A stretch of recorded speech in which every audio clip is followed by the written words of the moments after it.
Холодна возі поверталась від куми, раптом небо полетіли здоровенні бугаї, полетіли над садками, над ставком, що край села, сумну пісню заспівали про своє життя.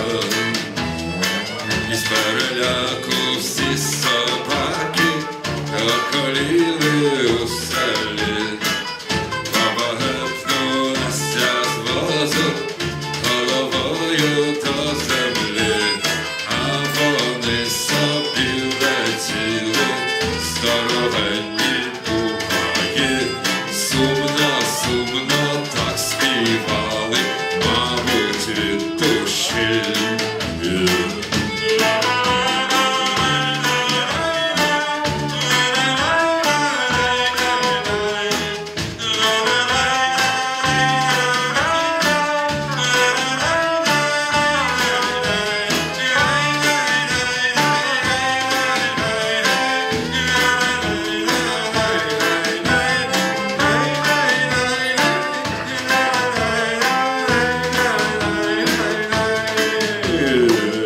Вечоріє, сонце сіло, відлітають бугаї.